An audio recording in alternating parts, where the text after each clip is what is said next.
Welcome to the Table Podcast, where we discuss issues of God and culture, brought to you by Dallas Theological Seminary.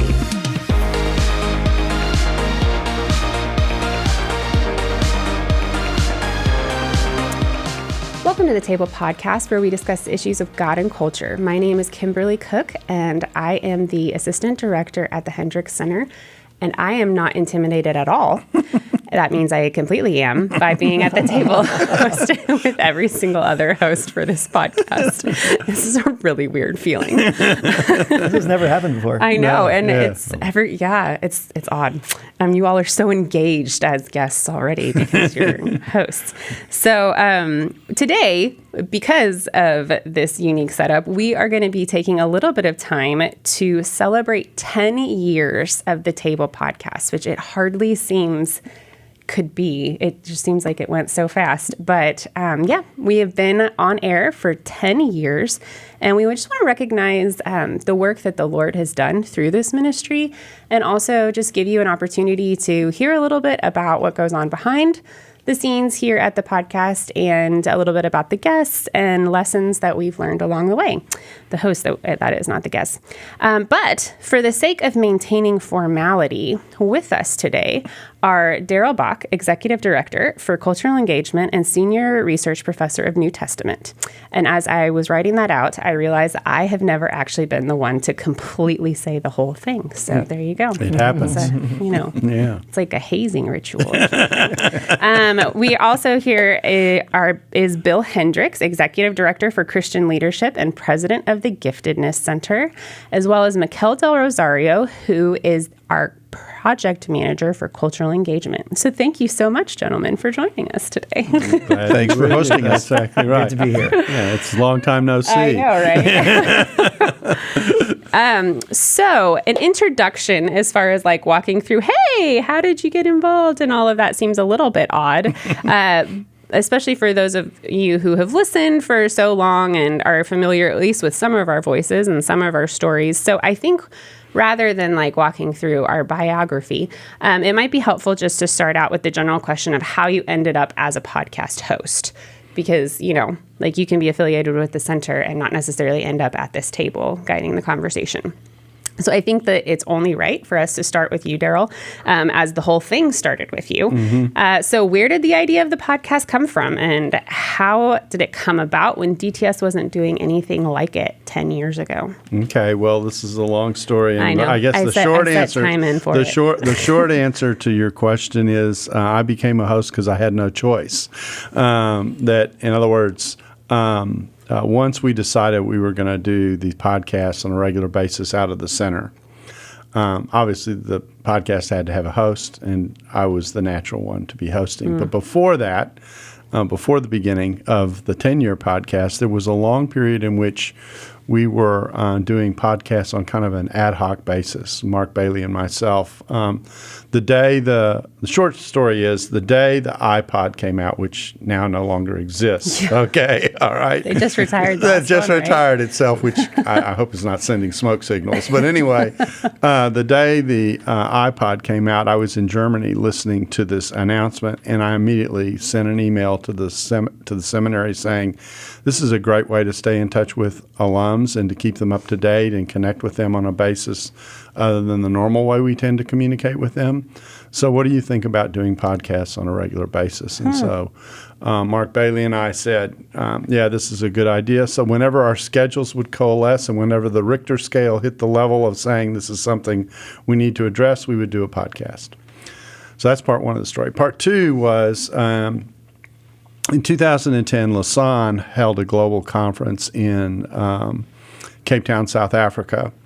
And Dr. Bailey had gone to represent the seminary, and I was in a back room helping with all the coordination of all the external sites from Cape Town to get information about what was going on there to these sites. And we held an alumni meeting with about, I guess, around 50 or so DTS alums from around the globe. And Mark asked them a question, how can we continue to serve you? And without any hesitation and almost with one voice, they said, keep those podcasts coming to us. You have no idea how helpful they are. Walked out of that meeting and said to Mark, you realize how ad hoc we do this, and we only do this when necessary, et cetera. We really could be much more intentional about how we do this, put a strategy behind it, et cetera. And so we're sitting here now. Yeah. 10 years later. 10 years later, we're sitting here now putting that intentional approach to podcasting in place. So tell us a little bit about the intention. What was it that was the intent? So you said, okay, so if we do that a little bit more intentionally, are you talking just time and like a regular release? No, or it was really thinking about behind it? Part of what was going on is that our society was changing so rapidly. It was actually the basis for why I came in cultural engagement. The Hendricks Center for Christian Leadership has existed since the mid-'80s, and what happened is that we focused on the character of the leader and the mechanics of leading, and that was really the focus. But what was happening is the world was changing so rapidly that a leader, in order to lead, had to have some sense of what was going on around him or her. And so we wanted to be able to address that. So the cultural engagement piece came in, and the podcasts were a way of recording and noting the different areas of reflection, updating, et cetera. And we cover a wide array of stuff, as people are going to hear. And we never do a series. We always do one piece that can stand on its own. Mm-hmm. But in the background is our archive, which we are building and have built, so that there are topics and series that come out of the way we archive what we do. And so that was the intention. The intention was to deal with the array of topics. Your little opening, which we have passed on, which, welcome to the table. We discuss issues of God and culture.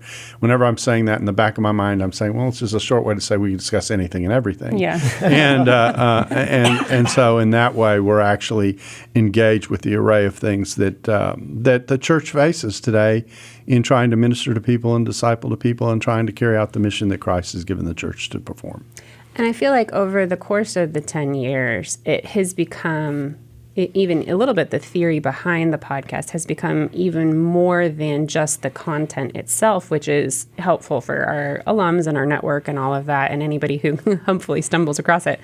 But there's also an element of modeling going on, correct? Yeah, and we're very, very, very committed to the idea that the way in which public discourse has happened in that 10-year period has broken down significantly, and that the way of being Christian in modeling the uniqueness of what is Christianity requires a certain kind of modeling. So for us, the expression is tone matters. Mm-hmm. And so we are very focused on not only what we have to say and what we believe about it, but how we talk about it and present it, particularly how we present it and interact with people with whom we disagree.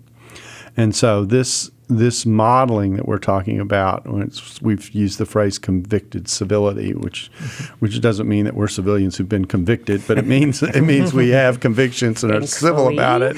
That's right.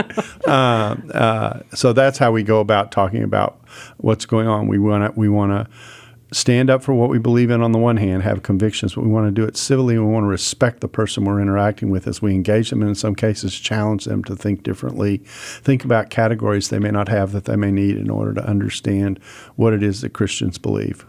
And that might be something interesting for those of you who are listening or watching, in that the way we go as hosts, the way that we formulate how we're going to go about one of our podcasts, part of what comes into our mind isn't just, oh, well, let's explore this area, but it's, okay, how do we think through this well? And like Darrell is saying, with civility, and how do we introduce a topic that might be something that some people instantly kick back against? And how do we model what it is to walk through the issue, walk through the theological reflection on it, and come to a conclusion that might be similar to a conclusion that other people come to, but it's done in a completely different way. And that's what we're attempting to do. So, for example, if I can just note one topic that we did cover in multiple issues was the issue of world religions, and particularly we were looking at Eastern religion. Eastern people think differently than Western people do, et cetera. The normal way Christians do world religion is they take the religion and what it believes, they put it against the Bible, and they say, how does it not align? Okay, that's actually an important thing to do and be aware of, and you can find that in many locations. We did a different take. We said, what is it that this religion believes, Okay, what makes this religion tick? Second thing is, what is the Velcro factor in this religion? What is it that makes this religion attractive to someone? Something more than I was born in this part of the world, but why am I attracted to this particular? And the third one is, how does the gospel speak into that Velcro factor? So what we're doing is we're not starting with the information that we have and giving it over to someone else. We're actually trying to understand the person who's sitting across from us, make an effort to do that, and then be responsive to what it is that they raise. And so it's just a different kind of directional as well as a tonal piece that really is reflective of the way we go about almost all the topics that we pursue. Yeah, absolutely. So there you go. If you're listening, that's the first, a key part man behind the curtain. A key part of that strategy, of course, is in selecting guests. Mm-hmm. There's a lot of people we could have on, and I'm sure get a big crowd, but we don't have them on precisely because that tone piece would not be there. Yeah. We want people who can discuss civilly and with a winsome tone. Even if we disagree, we want people who represent and manifest a Christ-like spirit that I disagree with you, but I'm not going to treat you like the enemy, right? Mm-hmm. I'm not going to try to destroy you.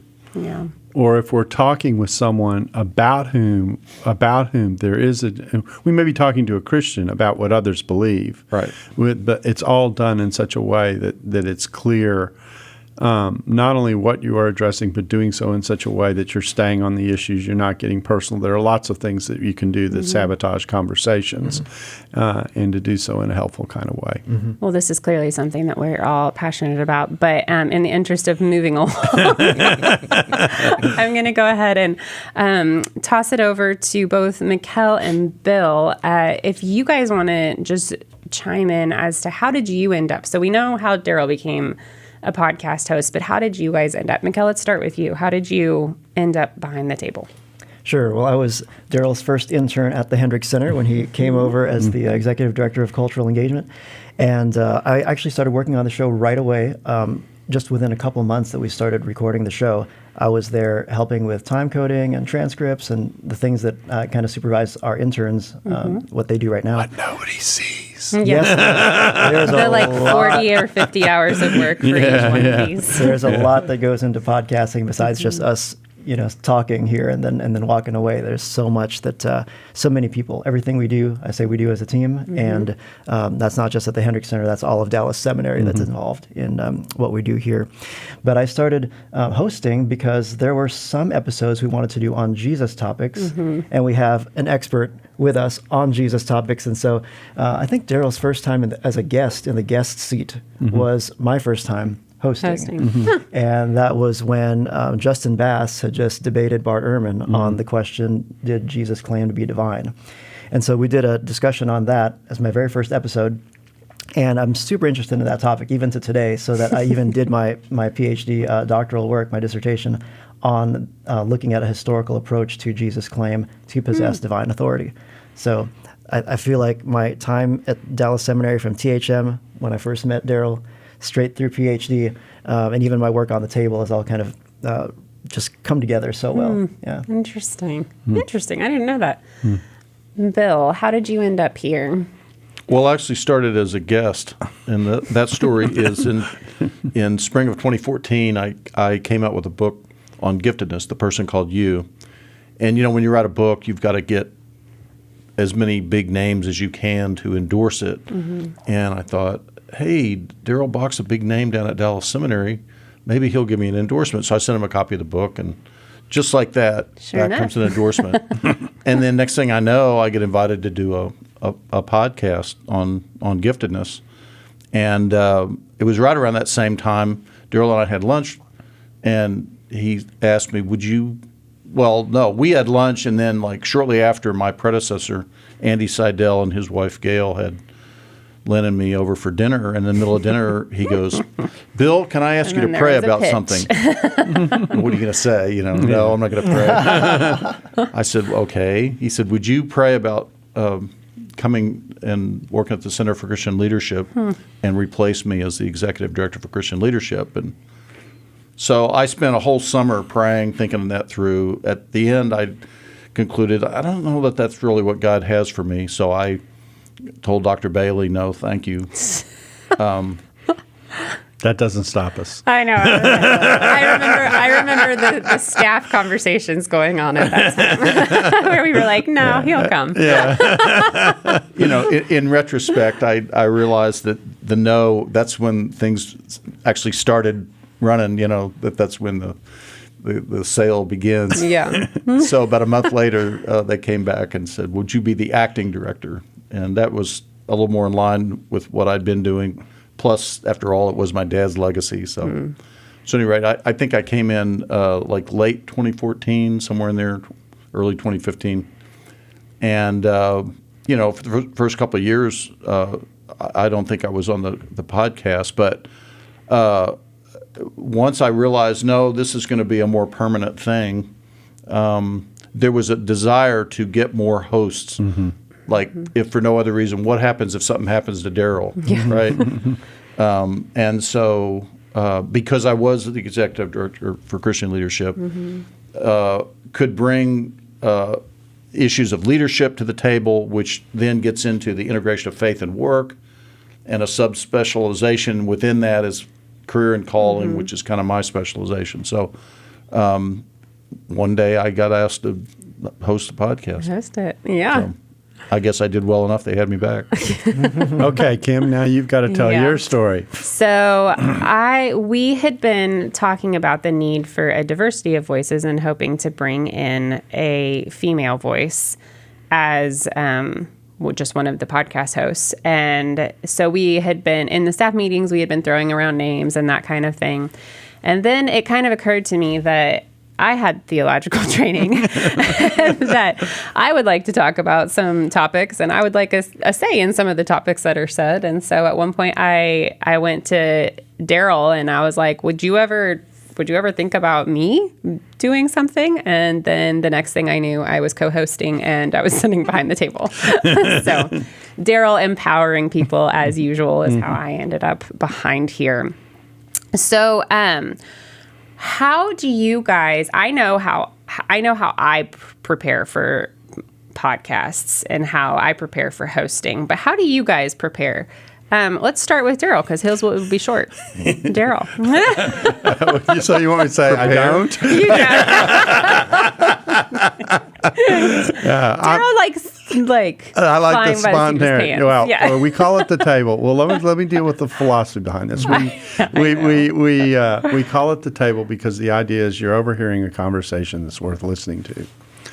Well, a scripted conversation is not a normal conversation. So we like to have, I have a general idea about where the topic is going. I have the rationale for why I've invited the speaker to talk about that topic because of their expertise. But I say to them as well, and this makes some of them nervous. Oh, yeah. Because we get the email saying, are you going to give us some hint about where we're going? We're just going to talk about the topic. And because we want that interpersonal feel. That's actually part of what we are modeling. And so I prepare by having some sense about what the topic is, that kind of thing. If there's a book involved, obviously I'll have read it. But basically, I tell them we aren't going to prepare ahead of time. There's not going to be a script. They have some idea usually of the 2 or 3 main topics that I want to pursue, and that's it. So that's the preparation, and then I leave all the cleanup to Mikkel. Yeah. Thanks, Joe. Bill, how do you? Well, I agree with what Darrell's saying. The counterbalance to it is it's a little bit like, so if somebody said, Bill, how long did it take you to write that book? I'd say, about 60-some years, I mean, because so much of it is a life message thing. And you, at least for me, I think back throughout my life, where have I encountered this issue? And the way theology works for me is it's highly experiential. In other words, it's highly biblical. But my point is, I encounter a situation and I sort of think, what do I know about the Bible that speaks into that? And then see how the experience with that interplays with the theological truth. And I file it away. And then we come to a podcast and I go, oh, yeah, I remember encountering it here and here and here. And so that's what I draw upon often to ask questions. Interesting. I didn't know that about how you prep. Mikkel and I tend to be a little bit more By the book. intentional. Right. And maybe it's just because we don't have as much life experience. Well, that could be. But Mikkel, how do you prep? Yeah, well, besides reading the person's book, Yes. which is always good to do Always if you're going to fun. have an author on the show to read their book, I also go on YouTube and I try to find other interviews that they've done. Perhaps there's a really good story that came out of another show, but I want to know more about that, and I know the listeners probably want to know more about that. Then I'll pursue that. I'll also try to think about what does somebody need to know just to get oriented in this topic. And so I'm always thinking about the audience and what do they need to know.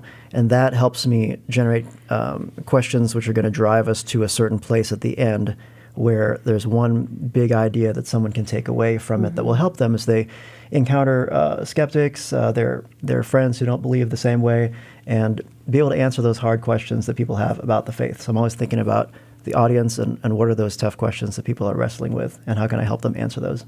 Interesting. So what is the toughest topic that you have tackled? So you're talking about tough questions. Like, what is the toughest podcast?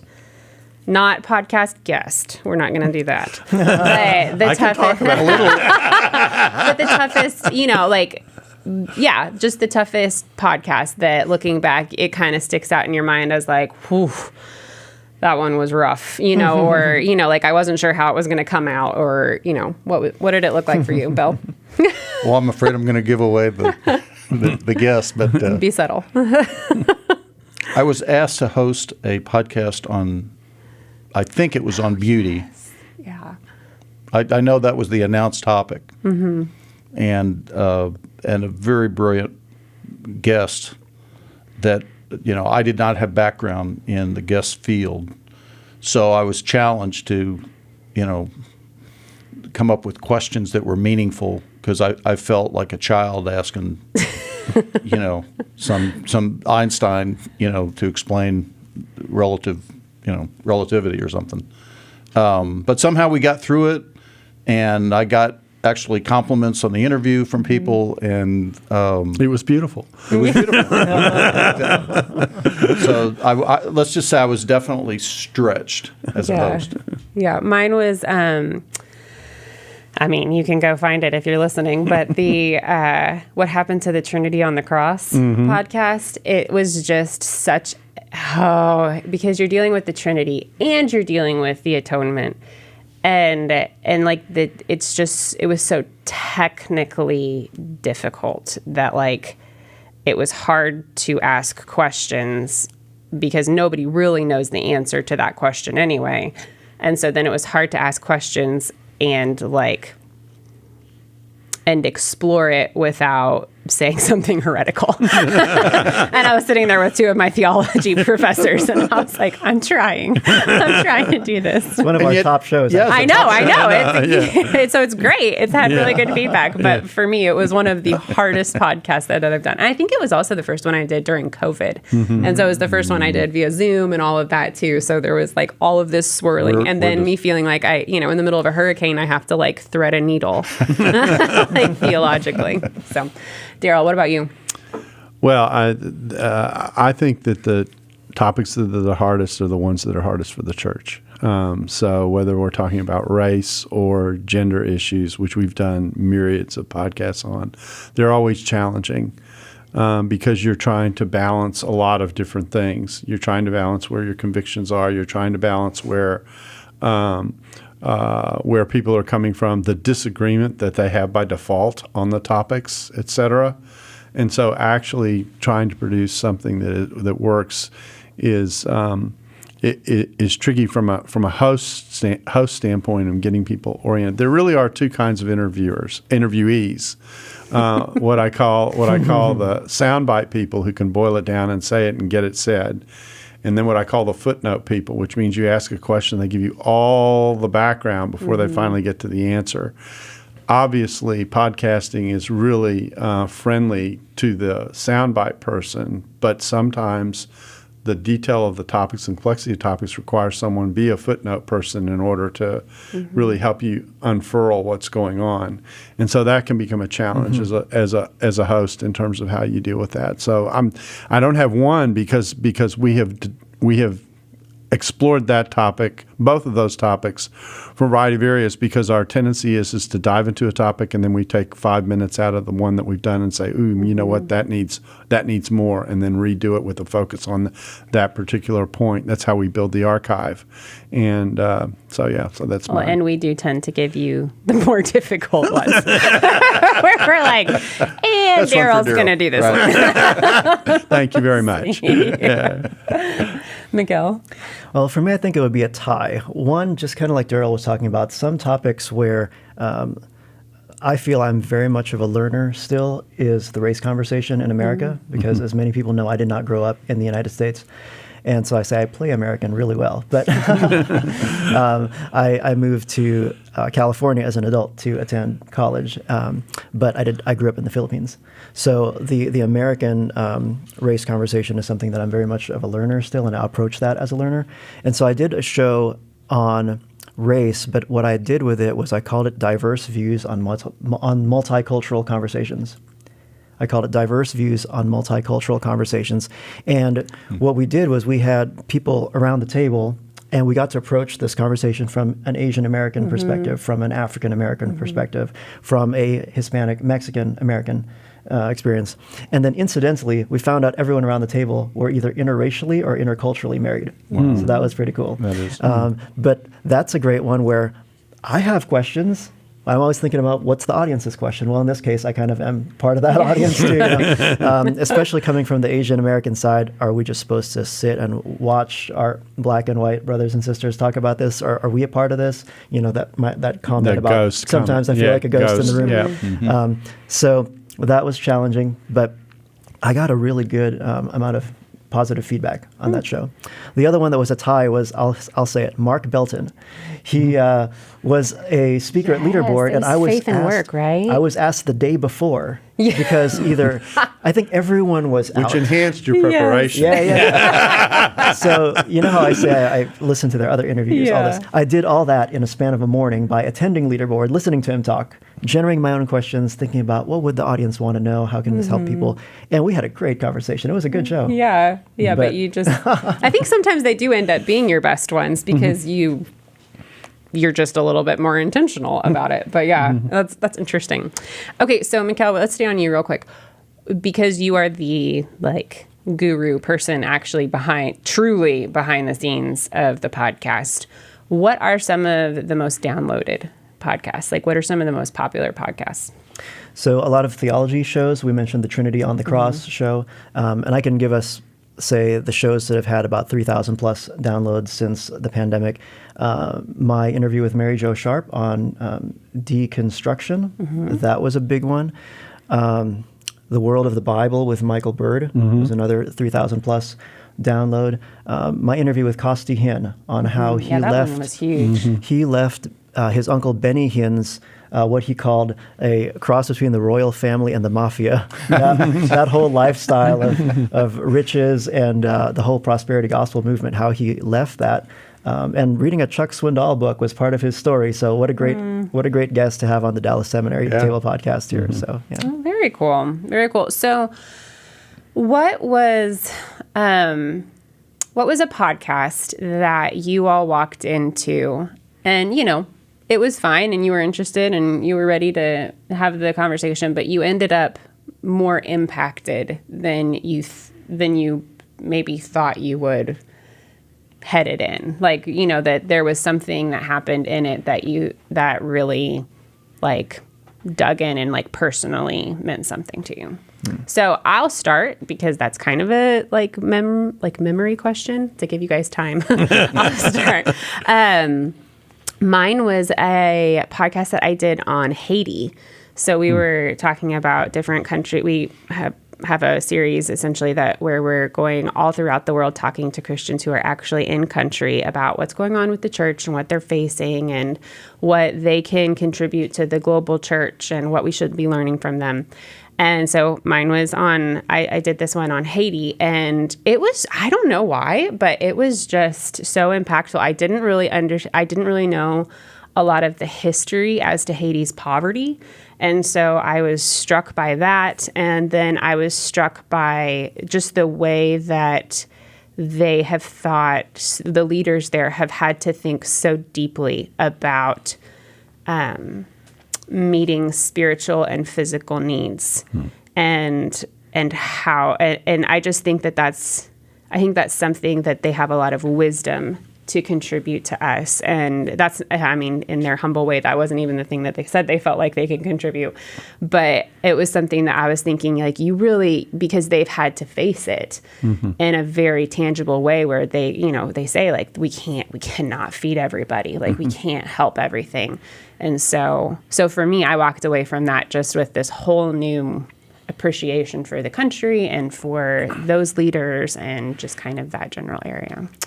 Who wants to hop in with a story? I got two.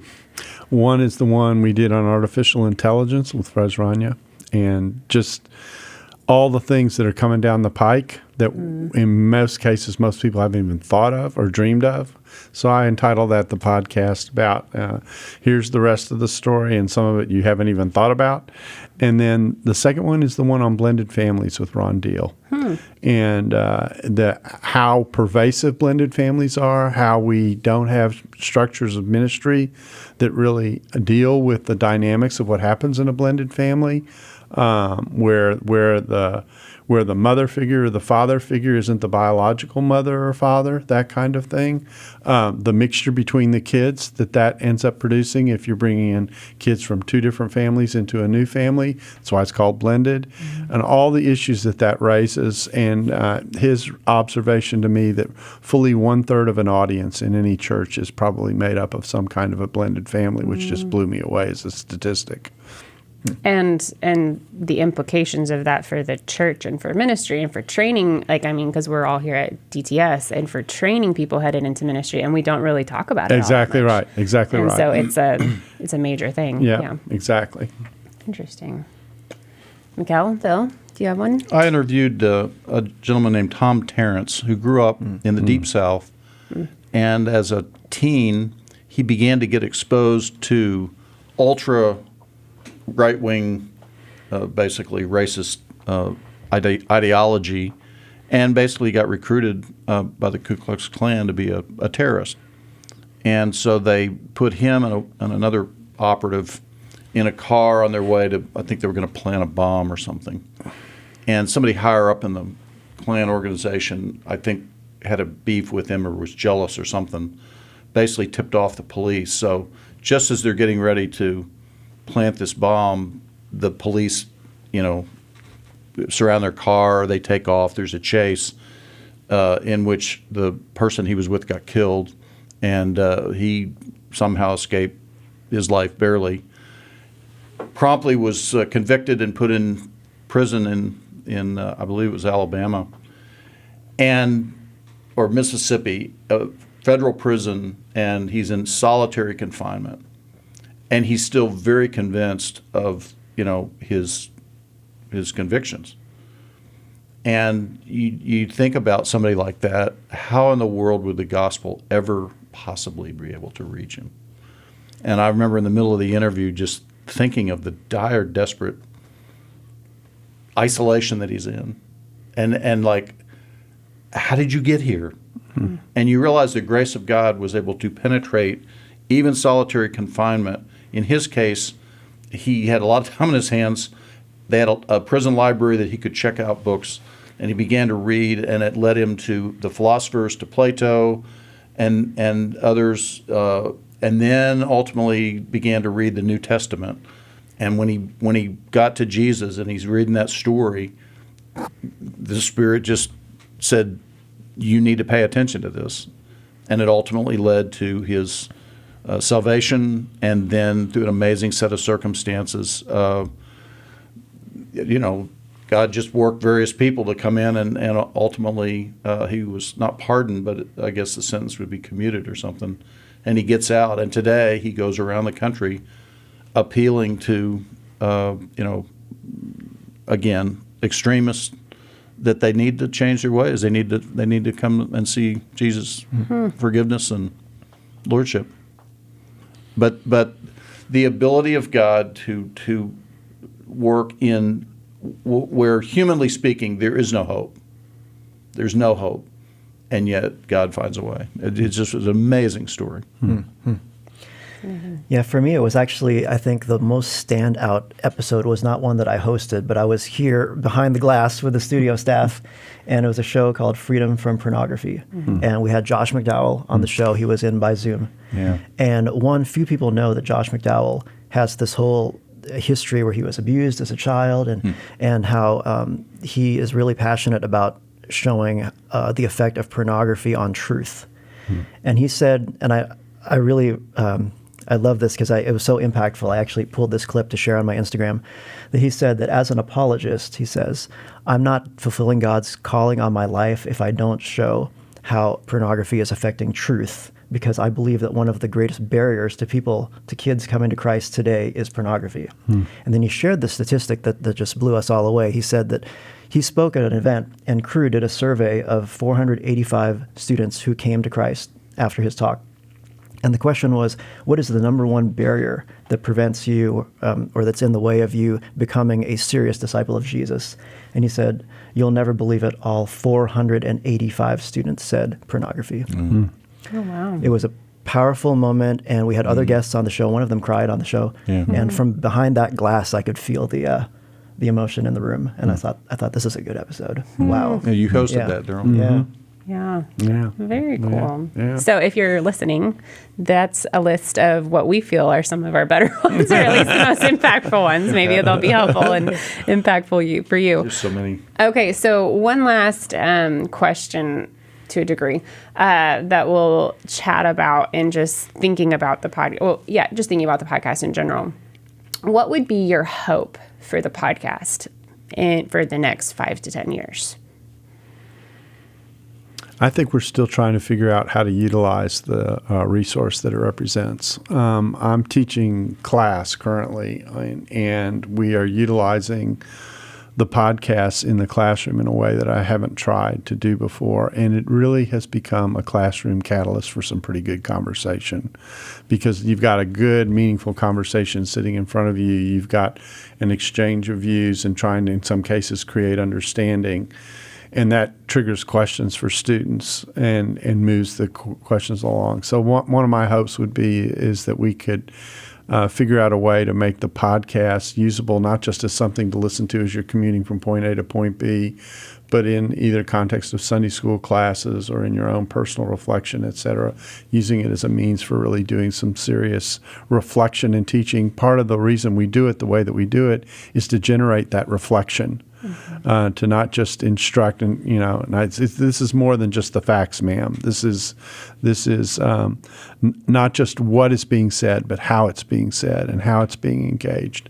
And so our hope would be to create some reflection for that. Mikkel, what would you say? Yeah, I think I would say that for those who are engaging in these difficult spaces, that they would adopt more and more of the ethos that we're trying to share on the show by the guests that we bring. Not only the expertise from our professors here and the expertise of our guests, but really the way in which we go about having those conversations. That would be something that the church and Christian higher education, even Christian high schools, would be able to take some of our episodes and incorporate that into classes, into different training sessions that people do, not only in apologetics, but all across all these difficult conversations that we're having. Bill? Well, they stole the two good answers. Yeah.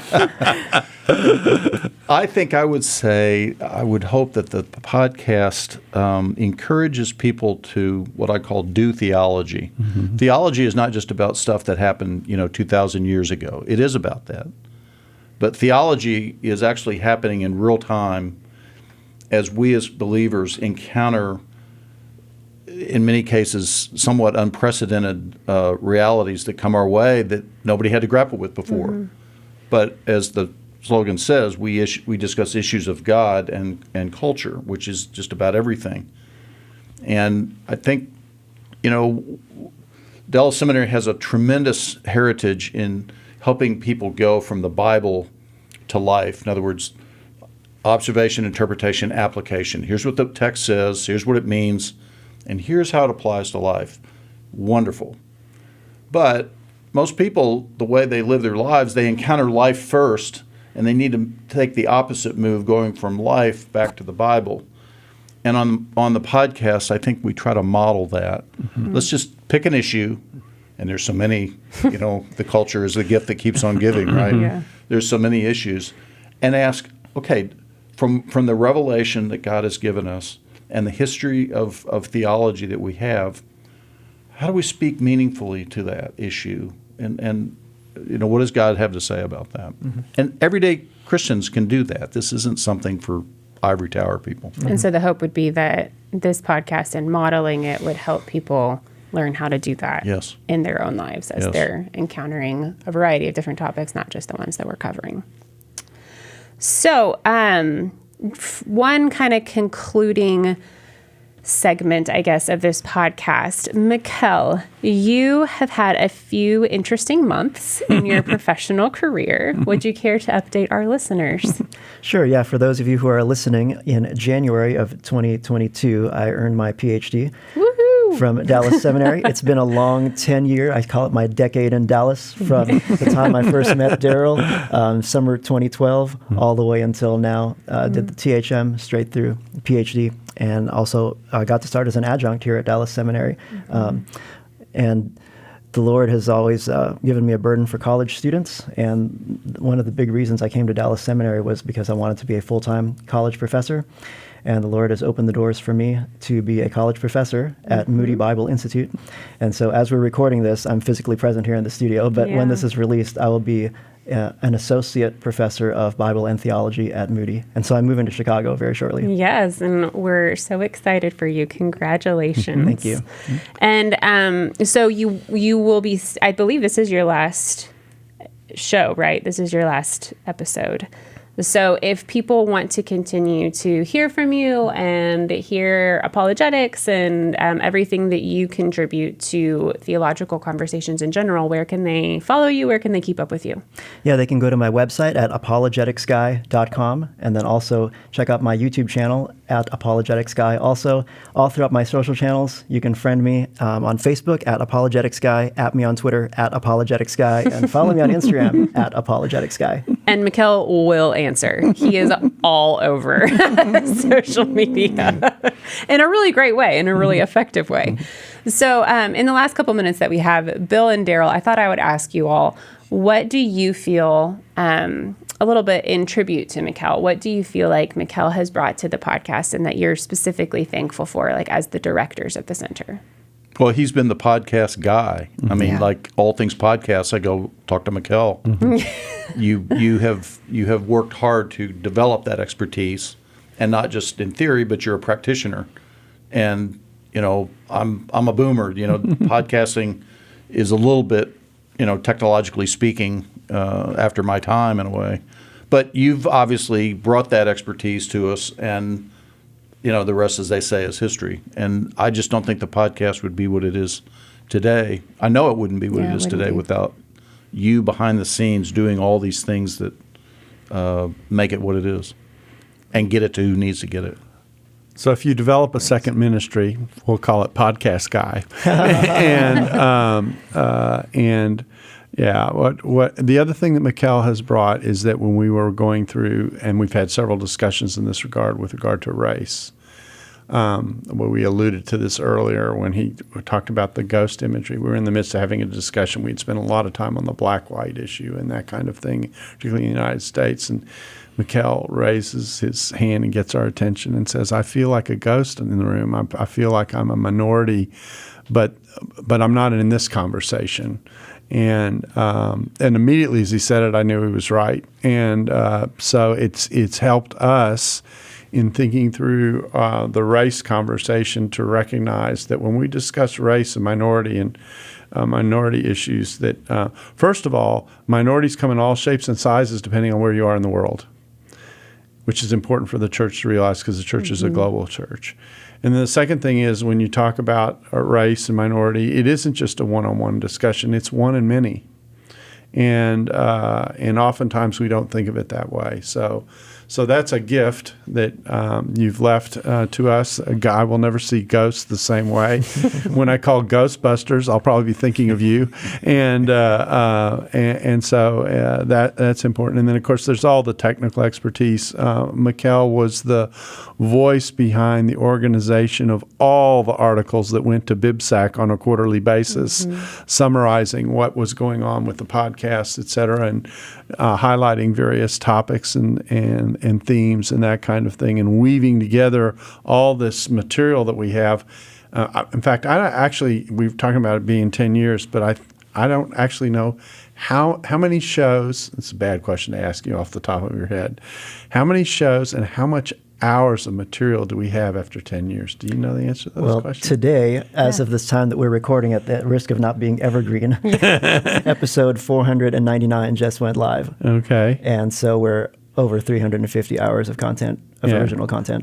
I mean, it's amazing if you think about that. And you've been in the mix from the very beginning to that. So that's a tribute to your persistence and your industry and your commitment. So we're very, very appreciative of what that represents. We're going to miss you significantly. We will stay in touch. I do manage to get to Chicago every now and then, and we really do appreciate what you've meant to the center. Yes, Thanks, thank Darrell. you so much for your ministry, Mikkel. Thanks, Kim. It's been, again, like Bill said, like the podcast wouldn't be what it is today without you. And so hopefully the people who are listening and who stuck with us through this whole podcast, because we know some people don't. I will say that I think God really has done something very, very special with this show, because this is a very unique show. In one way, it's very unique is that we have 4 hosts who are usually not at the same table at the same time. And it hasn't hurt us. And in fact, I think it's drawn a variety of kinds of people who connect with us, who connect with the topics we discuss, and who connect with our personalities. And just on audio downloads, we're getting close to almost 1 million downloads at this point. And 10 years, not a lot of podcasts can say that. And so that's really a testimony to what God has been doing through this show. Awesome. Well, our time is more than up, so we'll need to sign off. But thank you, Bill, Mikkel, and Darrell, Mikkel, Bill, for your time and for this walk down memory lane. And thank you, Mikkel, especially for your ministry here. You will be missed greatly. You're welcome. Thanks so much. Yeah, and thank you for listening. And if you enjoyed today's podcast, please follow us wherever you listen to podcasts and come back next time when we discuss issues of God and culture. Thanks for listening to the Table Podcast. Dallas Theological Seminary. Teach truth, love well.